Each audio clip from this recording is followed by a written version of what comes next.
All right, the lighted keyhole, we're gonna install it in this Grenadier. I'll show you what you need. You need 3 Torx, looks like a 20, 25, and a 30 in this guy right here. So let's dive in and show you how easy it is to do. It's probably about 10, 15 minutes. First, we're gonna pull the rubber out here so we get access to remove this panel. Best way to grab this panel is right underneath here, grab your finger and pop that guy off, okay? And then we're gonna access these T20s here. Then there's gonna be 2, they're a little tricky to get to. They're kind of hard to see. See if I can get up in there with my finger, guide it in there. If not, I'm gonna have to look down there and it'll get awkward. Yep, oh, there we go, got it. And then there's one over here.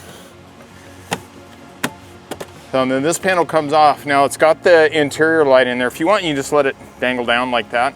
That's a little courtesy light when you step in. There's gonna be 3 others down here. We're gonna pull those guys out. 1, 2, 3. This is the middle panel. Now this guy's got our low beam feature for his auxiliary light, so we'll need to be careful with this. Let's pull this guy out here, and I can probably pull the fuse here and get our fingers in here and pull that. And then we're just gonna lay that down because that has that feature in there. So there's 3 T25s that hold the ignition switch in. So come in here, pull those guys out. They'll probably pop out pretty easy. Get that one, that one. There we go. So now that key cylinder is loose. And what we're gonna do is we're gonna pull out this plastic piece in here. We're gonna install the new one. So you're gonna pull this guy up, and then you're gonna see that I put my fingers in underneath here. And then we're gonna kinda come in here and pull this assembly out. So we got a ground wire, and then we got our power wire. We need to fish those in behind the cylinder right here. So I pulled this kind of away.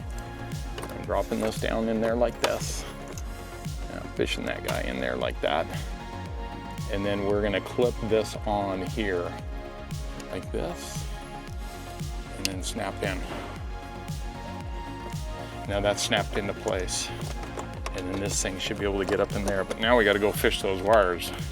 You can see what I've got here is I've got the power wire right here, and I've removed the fuse to make it easier to fish through there. And we're gonna put it into this fuse right here. So the original one's a 5, and the LED one is a 2. So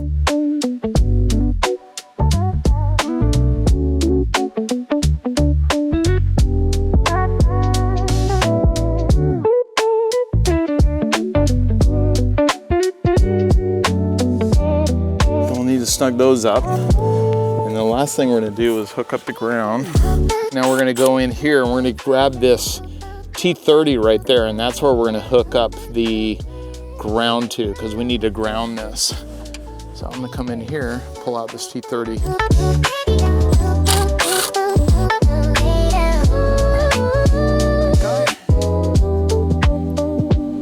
Put it onto there.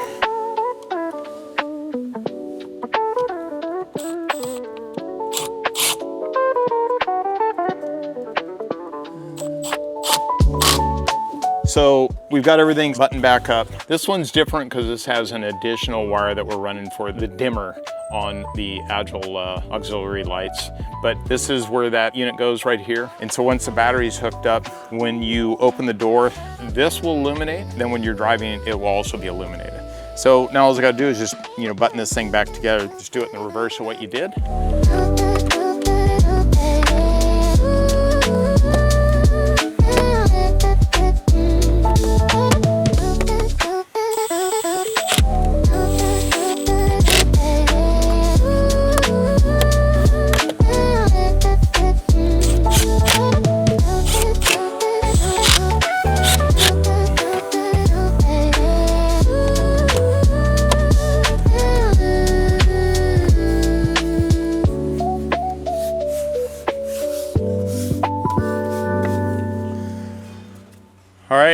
there we go, we did it. I got my LuxLock light installed for the cylinder. Now this vehicle's getting a battery install in it, so right now the batteries are disconnected, or we'd be able to turn it on and show you exactly how great it is, but I'm sure we can come up with some footage of that.